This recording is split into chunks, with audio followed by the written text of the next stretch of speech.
أعوذ بالله من الشيطان الرجيم. بسم الله الرحمن الرحيم. اللهم صل وسلم وبارك عليك يا سيدي يا حبيبي يا رسول الله. اللهم صل وسلم وبارك عليك وعلى آلك وصحبك وسلم.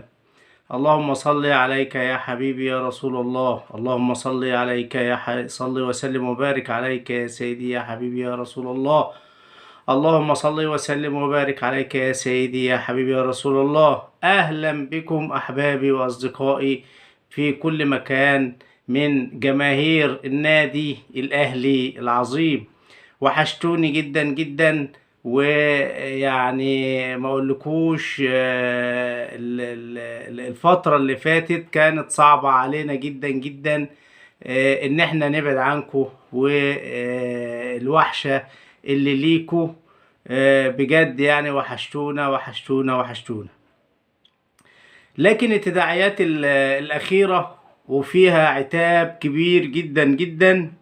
أولا ربنا سبحانه وتعالى قال: بسم الله الرحمن الرحيم، يا أيها الذين آمنوا إذا جاءكم فاسق بنبأ فتبينوا أن تصيبوا قوما بجهالة. صدق الله العظيم. العتاب الكبير عليكم يا جماهير النادي الأهلي العظيم، العتاب الكبير، وده عتاب المحبين. عتاب المحبين لازم كل الناس تتقبله من عشاق النادي الأهلي الكبير العظيم. يا حضرات، لما يجي شخص معروف عنه ان هو سباب لعان،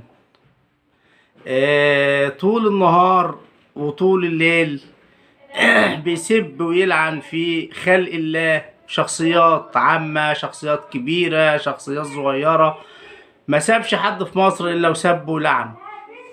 لما نيجي نقول ان احنا نسمع كلام معروف عن هذا الشخص يا جماعة ان هو سباب ولعان، معروف عن هذا الشخص يا جماعة ان هو طول الليل وطول النهار مال الدنيا صريخ وعويل بأحداث كاذبة وغير صادقة تماما بالمرة.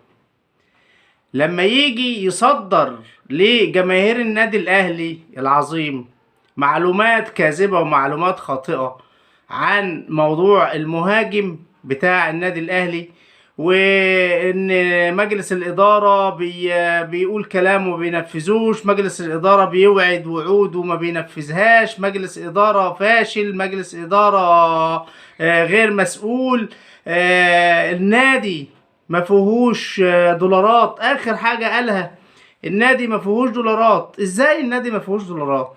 يعني اللي هي ازاي يعني؟ انت ناسي والكلمة دي برضو موجهة للجماهير العظيمة، جماهير الاهلي. ايه يا سيادنا، انتوا ناسيين ان الشريك بتاعكم لمدة 4 سنوات بنك ابو ظبي الدولي؟ انتوا نسيتوا الرعاة ولا ايه؟ انتوا نسيتوا قيمة الرعاة بتوع النادي الاهلي؟ ما انتوش عارفين الراعي بتاع النادي الاهلي قيمته ايه وحجمه ايه في السوق، سواء مصري او عربي او دولي؟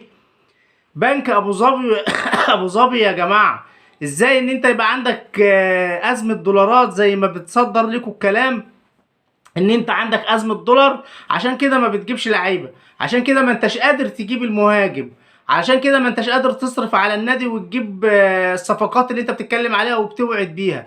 لا يا جماعه، لو كان في عندنا ازمه دولارات، ازاي هيكون عندنا ازمه دولارات واحنا الشريك الراعي بتاعنا بنك ابو ظبي الدولي؟ اللي هو ازاي؟ دي نمره واحد. طب نمره اتنين، انتوا ناسيين يا جماهير النادي الاهلي ان انتوا عندكوا اتنين من اكبر رجال اعمال في الوطن العربي، مش في مصر بس. يعني ابسط حاجه خالص اي واحد فيهم ان هو يوفر لك العمله الصعبه الدولارات. ده لو انت عندك ازمه دولارات، مع ان ده كلام غير حقيقي.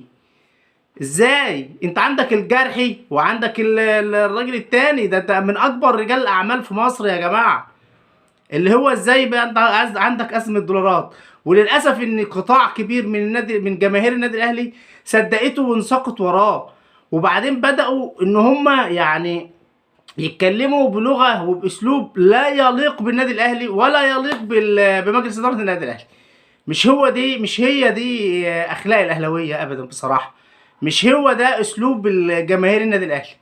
لما نغلط ونشتم ونسب في مجلس الاداره، لا، غلط يا جماعه، غلط يا جماهير النادي الاهلي العظيم. انتوا جماهير بيشاد بيكوا في جميع الاوساط وفي جميع المحافل. يقول لك الا جماهير النادي الاهلي. لما ننساق ورا اكاذيب واقوال فاشله من اشخاص فاشله وننساق وراهم كده ونسمع كلامهم، خطأ كبير يا جماهير النادي الاهلي. عودوا الى صوابكم، ما ينفعش. فكروا، شغلوا دماغكم شويه لو سمحتوا. ازاي يبقى عندك 2 من اكبر رجال الاعمال في الوطن العربي وفي افريقيا ويبقى عندك ازمه دولار؟ ازاي ان انت يبقى الشريك الراعي بتاعك لمده 4 سنوات بنك ابو ظبي ويبقى عندك ازمه دولار؟ اللي هو ازاي انت عندك البنكير الاكبر بنكير في مصر، ازاي يبقى عندك ازمه دولار؟ اللي هو ازاي؟ وبعدين بتصريح، بص شوفوا اهلاويه بقى، تصريح على لسان الاستاذ خالد مرتجي امين صندوق النادي الاهلي اللي احنا بنلقبه بوزير خارجيه النادي الاهلي. النادي الاهلي يمتلك في جعبته 9 مليون دولار. ايه رايكم يا جماهير الاهلي؟ تصريح على لسان الاستاذ خالد مرتجي امين الصندوق، النادي الاهلي يمتلك في خزينته 9 مليون دولار حصيلة بيع اللاعبين اللي هم اتباعهم زي اليو بادجي وزي اللاعيبه المحترفين اللي هم اللي اتباعهم عفوا عندنا 9 مليون دولار. يبقى ازاي ان احنا نسمع كلام راجل، يعني مش عايز اقول يعني استغفر الله العظيم، احنا مش عايزين نغلط والله يا جماعه، لان احنا مش من طبعنا الغلط في حد. احنا زي ما الكابتن الخطيب قال لنا، احنا كاهلاويه النادي الاهلي لا سباب ولا لعان ولا بنغلط في الناس ولا بنشتم الناس. يا جماعه يا جماعه عودوا الى صوابكم يرحمكم الله. ما ينفعش يا جماهير النادي الاهلي ان احنا ننساق ورا اشاعات وكلام كاذب واقوال خاطئه. النادي الاهلي بتاعكم يا جماعه ما عندوش ازمه دولار زي ما بيروج الاشاعات وزي ما الفرقعه اللي عماله تحصل حوالين النادي الاهلي. ده كل الاشاعات دي المقصود بيها هدم انجازات النادي الاهلي والاساءه لمجلس اداره النادي الاهلي والاساءه لكيان الاهلي كامله امام جماهيره. فوقوا يا سيادنا، فوقوا يا جماهير النادي الاهلي العظيم. انتوا جماهير واعيه وجماهير محترمه وما بتتخلاش عن ناديها ابدا مهما حصل. جماهير النادي الاهلي ما بتتخلاش عن ناديها مهما حصل. النادي الاهلي بخير يا جماعه، النادي الاهلي بخير وما فيهوش ازمه دولار للمره المليون. على لسان الاستاذ خالد مرتجي النادي الاهلي يمتلك في خزينته 9 مليون دولار، يعني ما عندوش ازمه دولارات زي ما بيروج من اشاعات. يا جماهير الاهلي التفوا حوالين ناديكوا لو سمحتوا، لو سمحتوا التفوا حوالين ناديكوا وعدم الاصغاء للاشاعات الهدامه اللي بتطلع لهدم النادي الاهلي والاساءه للنادي الاهلي. اللهم صل وسلم وبارك عليك يا سيدي يا حبيبي يا رسول الله. النادي الاهلي يا جماعه في مجال المهاجم، النادي الاهلي ما وقفش عن صفقه المهاجم اللي هو وعد بيه. عشان بس ايه نديكم الاخبار اهو الطازه بطازه لجماهيرنا وطبعا لعشاق برنامج الكره في النادي. وما تنسوناش بدعواتكم وما تنسوناش بالاشتراك في القناة ودعمكم لينا ولايك وشير، وتعالوا نصلي على رسولنا الكريم صلى الله عليه وسلم. اول خبر مهم ليكم يا جماعة النهاردة من الاخبار المهمة اللي خلتنا ان احنا نطلع ليكم بعد الفترة اللي فاتت دي، لظروف خاصة، واحنا اسفين ان احنا بعدنا عنكم وحشتونا جدا. النادي الاهلي ما قطعش المفاوضات مع المهاجم الجديد للنادي الاهلي. النادي الاهلي يواصل المفاوضات على قدم وساق مع نادي بشتكاش التركي. النادي تاني يا جماعة انا باكدها لكم اهون، النادي الاهلي يواصل المفاوضات الجادة مع نادي بشتكاش التركي لانهاء صفقة جاكسون موليكا. تاني، النادي الاهلي يواصل المفاوضات الجادة مع نادي بشتكاش التركي لانهاء صفقة جاكسون موليكا. اللي حصل او الكلام اللي اتقال في اليومين اللي فاتوا على لسان الاستاذ عادل القيعي، طبعا احنا كلنا عارفين الاستاذ عادل القيعي كويس، وعارفين انه راجل داهية في مجال المفاوضات، وعارفين انه هو مفاوض خطير جدا جدا، وعقلية كبيرة جدا جدا في مجال المفاوضات. ده مهندس الصفقات. انتوا ناسيينه يا جماهير الاهلي ولا ايه؟ في حد من جماهير الاهلي ناسي الاستاذ عادل القيعي مهندس الصفقات؟ الاستاذ عادل القيعي خرج علينا من يومين بتصريح ان هو قال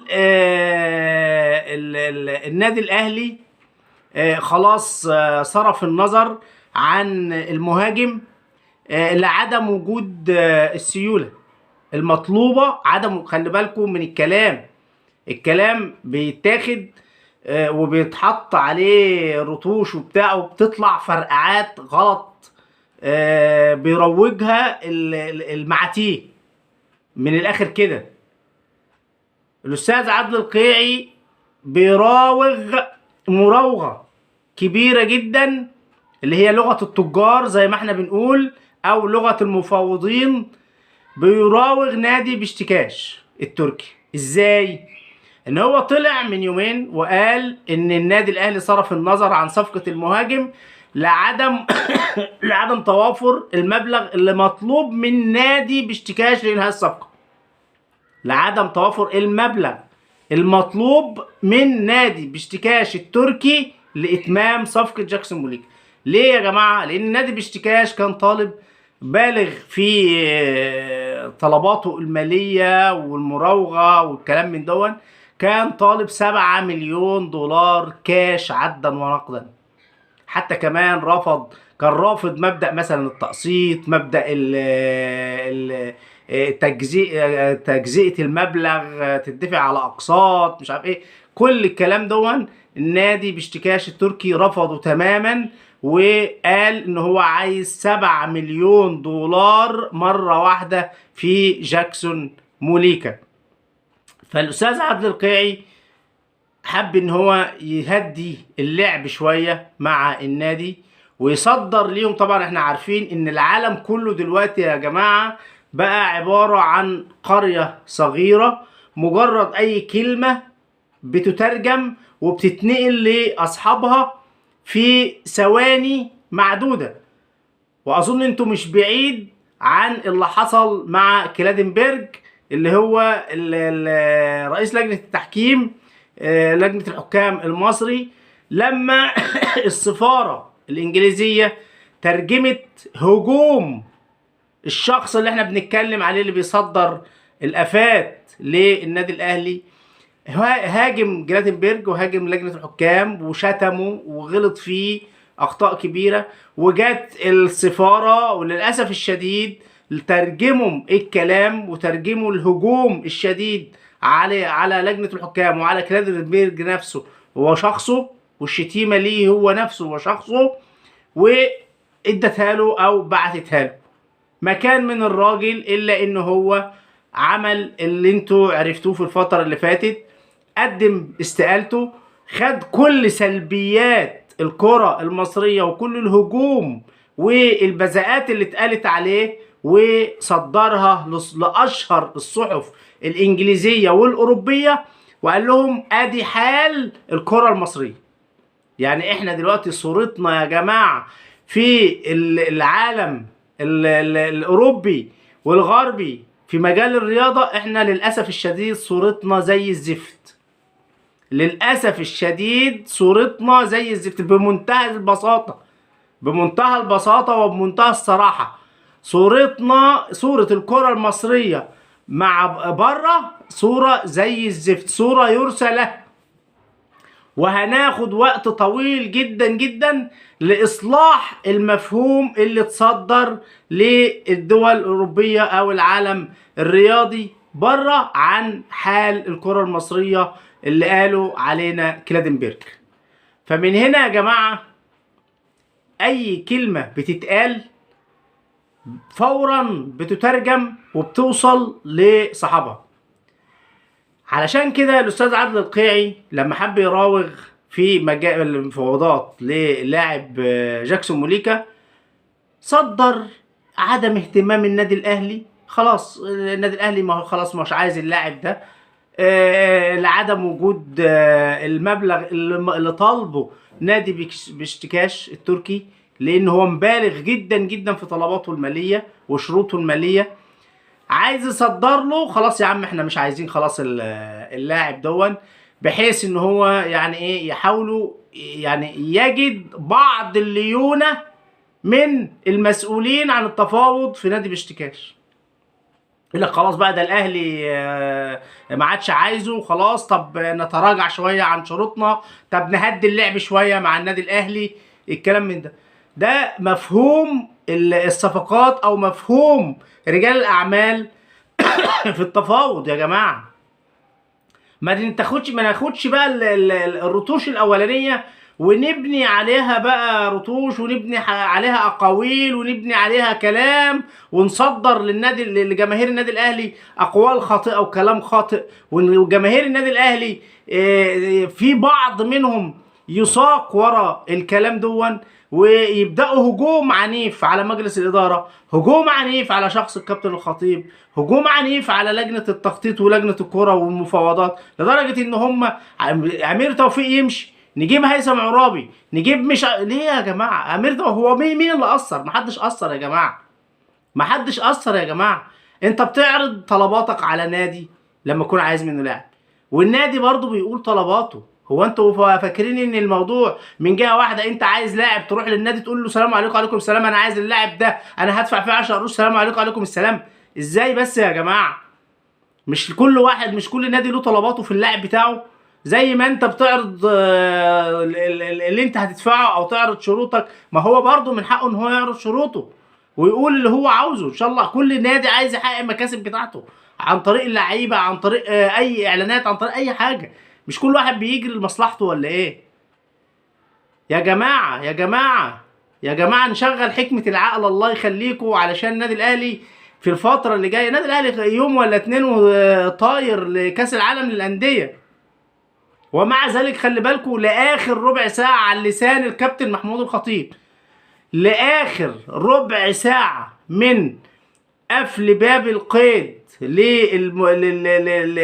لفتره القيد اللي احنا فيها، في اي لحظه لاخر ربع ساعه في اي لحظه هيتم قيد المهاجم الافريقي ان شاء الله، اذا تمت المفاوضات واذا انتهى المهاجم، اذا انتهت صفقه المهاجم. الموضوع مفتوح يا جماعه وما اتقفلش، الموضوع مفتوح يا جماعه وما اتقفلش. المهم ان الاستاذ عادل القيعي صدر هذه المعلومات لانه هو عارف ان هي هتترجم وهتوصل للنادي بشتكاش التركي في صفقه المهاجم اللي هو جاكسون موليكا. ودي كانت عباره عن مراوغه تجاريه او مراوغه في البيزنس، لان هو يعني يوصل المعلومه للنادي بان النادي الاهلي بدا يهدي اللعب او يهدي الريتم في صفقه المهاجم وان هو مش عاوزه. وعلى ضوء المراوغه دي يا جماعه ايه اللي حصل؟ ايه اللي حصل يا جماهير الاهلي؟ على ضوء المراوغه دي طلعت صحيفه اسمها اكشان التركي، صحيفه اسمها صحيفة أكشان التركي، متخصصة في المجال الرياضي التركي ومن أكبر الصحف التركية. ومعاها صحيفة تانية اسمها قاسيم، صحيفة رياضية متخصصة كبيرة جدا في تركيا.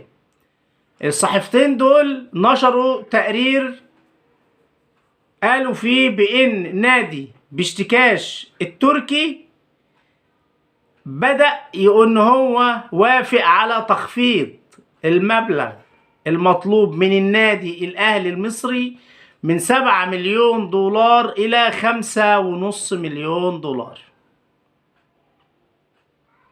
تاني يا جماهير الأهلي، صحيفة أكشان التركية وصحيفة قاسيم التركية نشروا تقارير صحفية بتقول بأن نادي بشتكاش التركي خفض المبلغ المطلوب من النادي الأهلي في صفقة جاكسون موليكا من 7 مليون دولار إلى 5.5 مليون دولار.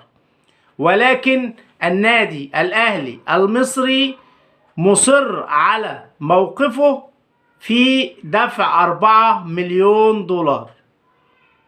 ده التقرير اللي اتنشر في الصحيفتين التركيين من أكبر الصحف التركية في تركيا هناك. نشروا التقرير ده تقريبا أول امبارح بأن زي ما احنا بنقول إن النادي خفض المطلوب من 7 مليون إلى 5.5 مليون، لكن النادي الأهلي مازال مصر على دفع 4 مليون دولار. هنا يا جماعة ممكن تحصل بقى المفاوضات وتبتدي المفاوضات من أول وجديد على إيه؟ على بدايتنا 5.5 مليون دولار. العقلية التجارية وعقلية البيزنس يا رجال البيزنس، احنا هنبدأ المفاوضات بقى من أول وجديد تاني. من البداية بتاعتنا إيه؟ 5.5 مليون دولار. لما نيجي حضراتكم احنا هنبتدي اهو من 5.5 مليون دولار والاهلي واقف على 4 مليون دولار.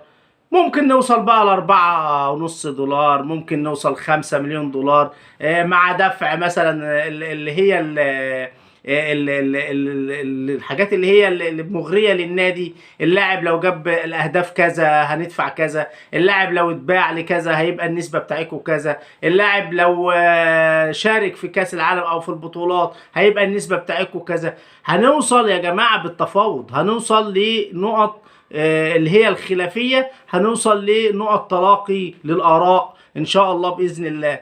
وبإذن الله جاكسون موليكا يكون مع النادي الأهلي في كاس العالم بإذن الله. بس أرجوكم للمرة الأخيرة يا جماهير النادي الأهلي، حكموا العقول وابعدوا عن الإشاعات ومروجي الإشاعات الهدامة للنادي الأهلي. أرجوكم نحكم العقل يا جماهير الأهلي، لأن دي مش خصال جماهير الأهلي نهائي.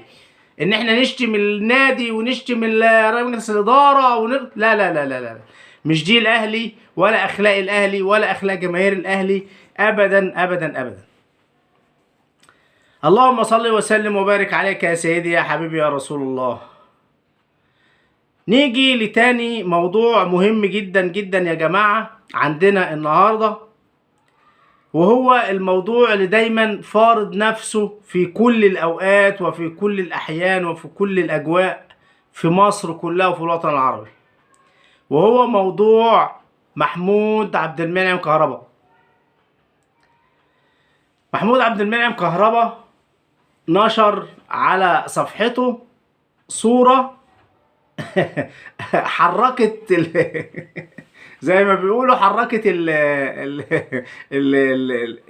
العفاريت زي ما بيقولوا في دماغ بعض الناس. الصورة دي كانت هو والأستاذ أشرف عبد العزيز المحامي. كهربا نشر صورة ليه هو مع الأستاذ أشرف عبد العزيز المحامي بتاعه والمستشار القانوني ليه، نشرها على صفحته بأن هو كلفه برفع عدة قضايا سب وقذف وتشهير وغلط في حق كهربا وشتمه وسبه، وغلط في حق والد كهربا وسبه وشتمه، وحق والدة كهربا وسبها وشتمها.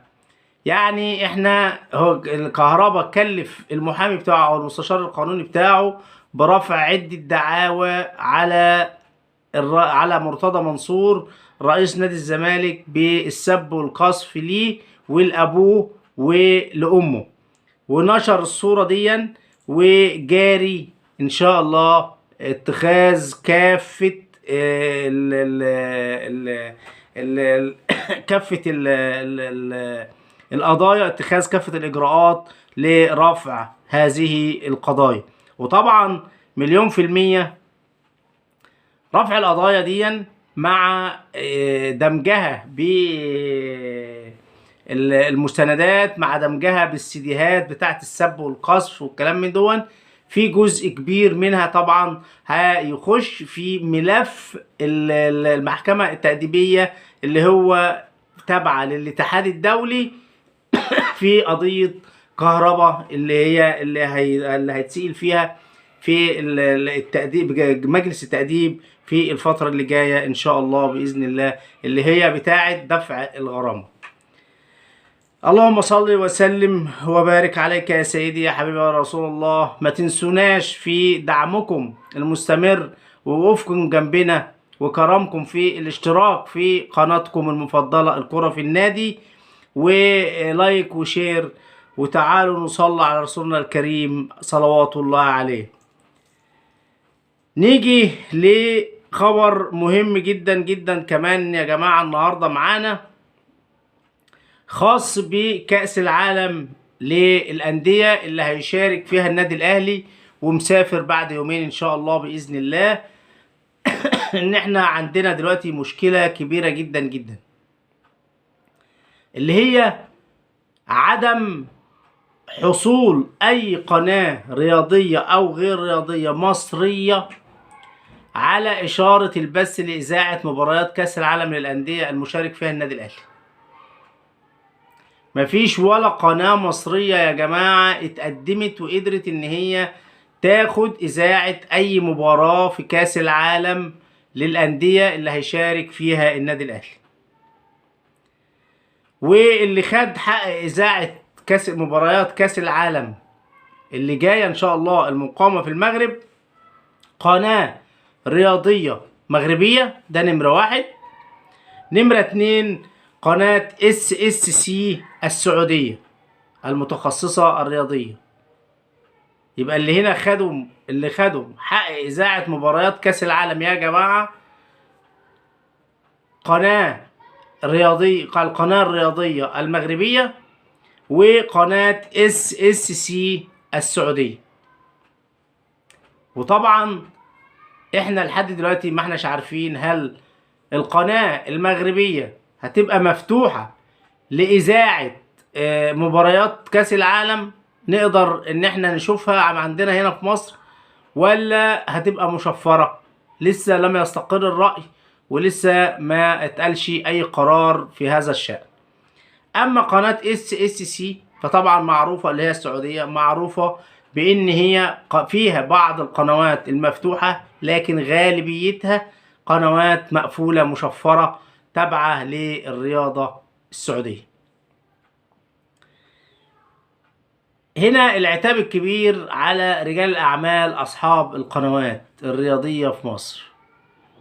يعني يا جماعة النادي الأهلي ما يستحقش منكم، أو جماهير النادي الأهلي أو جماهير الرياضة في مصر كلها ما يستحقش منكم إن انتوا تروحوا وتبذلوا أي مجهود حتى ولو إذاعة بعض المباريات للنادي الأهلي في كأس العالم. يعني انا لحد دلوقتي بصراحه انا مش عارف القنوات الرياضيه عندنا نايمه ليه بصراحه. يعني القنوات الرياضيه واصحاب القنوات الرياضيه عندنا في سبات عميق، ما هماش عارفين. الحمد لله، احنا اسفين يا جماعه. عفوا. الناس اصحاب القنوات الرياضيه في سباط عميق. فين حق جماهير الرياضه؟ بلاش جماهير النادي الاهلي، فين حق جماهير الرياضه المصريه عندكم يا جماعه؟ جماهير الرياضه في مصريه او جماهير مصر دول مالهمش عندكم حق بالاهتمام باذاعه اي مباراه للنادي الاهلي في كاس العالم للانديه يا جماعه؟ ما علينا، ما علينا، لان احنا هنخش في دوامه وهنخش في كلام كبير. لكن احنا الخبر اللي عندنا انا حبيت ان انا اعرفه لكم، بان حق اذاعة مباريات كاس العالم للاندية من تخصص القناة الرياضية المغربية وقناة اس اس سي السعودية ان شاء الله باذن الله. طبعا انا عارف ومتأكد بان غالبية الجماهير المصرية، طبعا جماهير مصر كلها، لا يخفى عليها ان هي هتتصرف وهتتفرج وهتشوف المباريات. ده يعني معروف، مفيش حاجة بتبقى مستعصية على الشعب المصري، مفيش حاجة بتعصى على الشعب المصري ابدا.